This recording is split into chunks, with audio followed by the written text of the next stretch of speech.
Un cordial saludo, queridos amigos.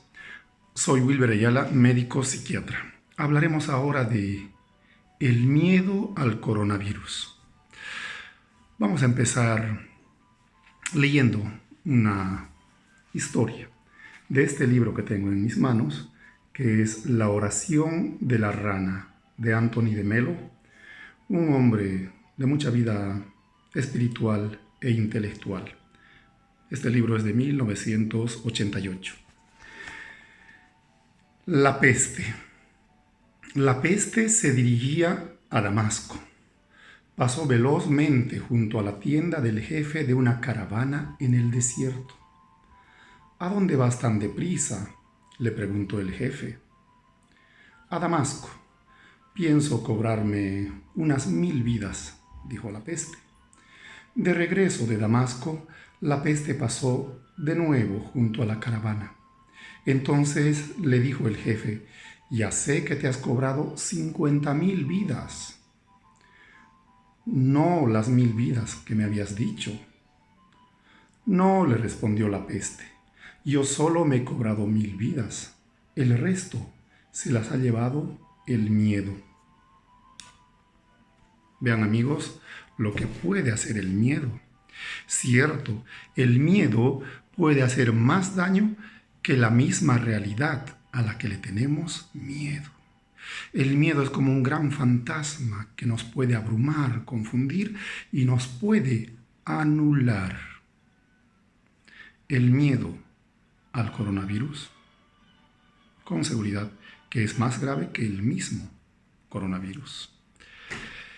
El miedo es una emoción normal, adaptativa, que contribuyó de forma determinante a la supervivencia de nosotros como especie humana. Sin miedo, nos hubiera resultado difícil ponernos a buen recaudo y con la celeridad necesaria cuando estuvimos atacados, por ejemplo, por muchos animales feroces en los albores de la humanidad. Y nos hubiese sido difícil también sobreponernos a diferentes catástrofes que hemos vivido cuando éramos seres humanos primitivos todavía, donde no teníamos mayores recursos, que el único aliado en ese momento era nuestro miedo. Como sentíamos miedo, podíamos escapar, podíamos enfrentar, podíamos ponernos a buen recaudo.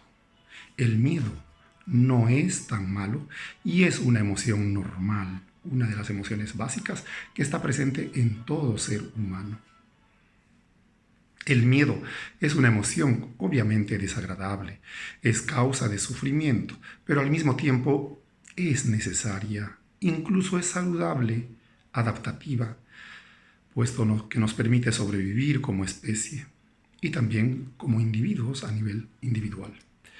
Seguramente si no tuviéramos miedo al coronavirus, tal vez no haríamos caso a las recomendaciones de las autoridades. Si no le tuviéramos miedo al coronavirus, no estaríamos con nuestros barbijos, no nos lavaríamos las manos a cada rato.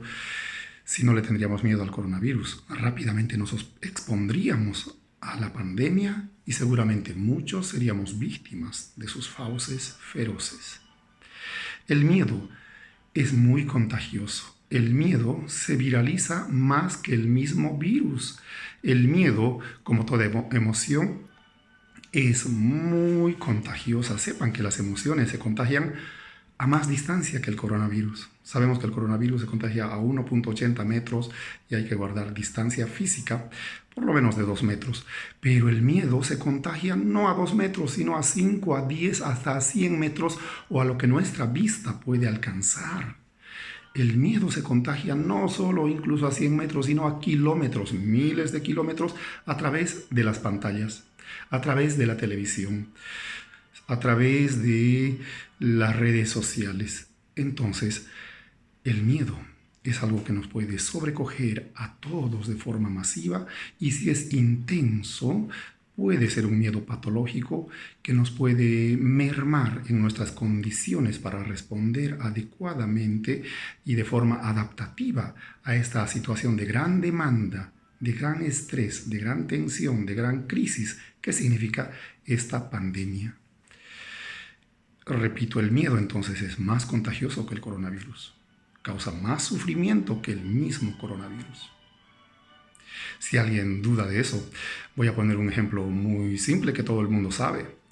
Antes de una inyección o una vacuna, todos tenemos miedo. Recuerden a los niños que incluso lloran mucho antes de una inyección. Ven a un médico, una enfermera de blanco, ya se ponen a llorar. Pero cuando les inyectan, sienten que no había sido tan grave el dolor del pinchazo. O después de la inyección terminan incluso riéndose de ellos mismos, de lo que tanto lloraron previamente, porque dijeron que tanto miedo para nada, digamos, ¿no? Entonces, eso nos pasa a menudo, queridos amigos, cuando sentimos un miedo muy exagerado.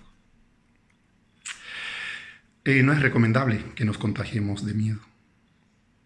No es bueno que contagiemos miedo a nuestros hijos, a nuestra familia, a nuestros amigos, a nuestros colegas. No. Como las emociones son contagiosas, hay que contagiarnos optimismo, hay que contagiarnos alegría, felicidad, esperanza. Emociones positivas hay que contagiarnos. La realidad ya es lo suficientemente dura y difícil como para aumentarnos con el miedo también. Cuando tenemos miedo, emulamos no solo las emociones, sino también las actitudes, los comportamientos. Y la gente con miedo muchas veces termina haciendo lo que no debe hacer, porque hemos dicho, un miedo intenso es desadaptativo. Entonces, como estamos con miedo, estamos más susceptibles, más inseguros, y si vemos, por ejemplo, en el supermercado gente comprando papel higiénico, todo el mundo compra papel higiénico, y yo no necesito papel higiénico, pero como veo que todo el mundo lleva harto, yo también papel higiénico. Como si el papel higiénico fuera el medicamento contra el coronavirus. El miedo es bueno evitarlo, es bueno controlarlo para que no nos haga sufrir demasiado. ¿Y cómo podemos evitar el miedo? Es que el miedo se alimenta de más miedo. Entonces, evitar la información inadecuada, la información negativa y también la información excesiva. O sea, evitar la mala información y la sobreinformación. Eso siempre nos va a incrementar dosis de malestar, de sufrimiento y de mayor temor. Entonces, con escuchar un noticiario al día, yo creo que es suficiente. Y las redes sociales podemos utilizarlas no tanto para escudriñarlo, buscarlo al coronavirus, sino para buscar a nuestros amigos, para buscar apoyo emocional, para buscar amor, para buscar contención emocional, para dar contención emocional, para dar amor a nuestros seres queridos. Las redes sociales las utilizaremos para dar amor, para dar seguridad, para dar esperanza a nuestros colegas, a nuestros amigos. En el caso de que uno se sienta con mucho miedo, tampoco desesperarse. Reconocer que esto es miedo y que sería razonable sentir miedo en esta pandemia. De hecho, todos tenemos más o menos miedo en esta situación tan inusual. Es bueno también verbalizar ese nuestro miedo, desahogarnos de ese nuestro miedo, para lo cual necesitamos buscar una persona mayor y madura, puesto que si nuestros miedos les comunicamos a nuestros hijos o a los niños, va a ser contraproducente, porque los niños no tienen la madurez suficiente como para manejar esta situación, esta emoción tan grave. No tienen los recursos cognitivos, ni emocionales, ni axiológicos como para manejar esta situación de miedo a los niños. En todo caso, solo hay que tranquilizarles. Entonces, comuniquemos nuestros miedos, comuniquemos nuestro sufrimiento, pero a una persona mayor, madura, equilibrada, que pueda otorgarnos una buena contención, o al menos nos pueda escuchar para que logremos desahogarnos y sacar todo lo que tenemos dentro, que en realidad está en nuestro cerebro. Entonces, si aún así uno no se siente tranquilo, si aún así uno sigue abrumado, rebasado por esta situación, no hay que dudar en buscar ayuda profesional. Por suerte, habemos muchos psiquiatras, también hay psicólogos que pueden ayudarnos para sobrellevar esta situación tan difícil. Vale la pena reducir nuestros momentos de miedo y reforzar las emociones positivas, como son la alegría. Cierto, difícil estar alegre durante pandemia, pero se puede. Difícil estar o ser felices durante la pandemia, pero hay que hacer el esfuerzo. Entonces hay que sumar o multiplicar nuestras sonrisas, nuestras alegrías. Hay que fortalecerlas. Procurar no tener tiempo para el miedo. Al miedo no hay que darle tiempo para que nos afecte, sino reducirle su tiempo, haciéndonos un horario donde estén todas las rutinas agradables que podamos hacer en nuestras casas. Por ejemplo, un tiempo para una lectura adecuada, un tiempo para hacer ejercicios, para contactarnos con los familiares, con los amigos de forma virtual, tiempo para acicalarnos, para cambiarnos, para ducharnos, para peinarnos, para mimarnos también, un tiempo para cantar, para bailar, también tiempo para las cosas que antes no teníamos tiempo, porque siempre decíamos, es que no tengo tiempo, es que no tengo tiempo. ¿Recuerdan cómo vivíamos antes tan deprisa y no teníamos tiempo para tantas cosas? Ahora sí tenemos tiempo y no tenemos pretexto para poder hacer todo lo que teníamos postergado.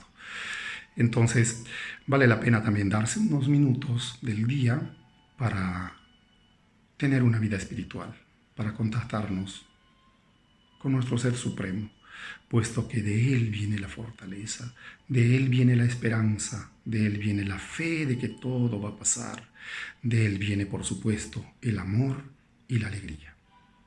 No hay que darle tiempo al miedo para que nos afecte. Un abrazo.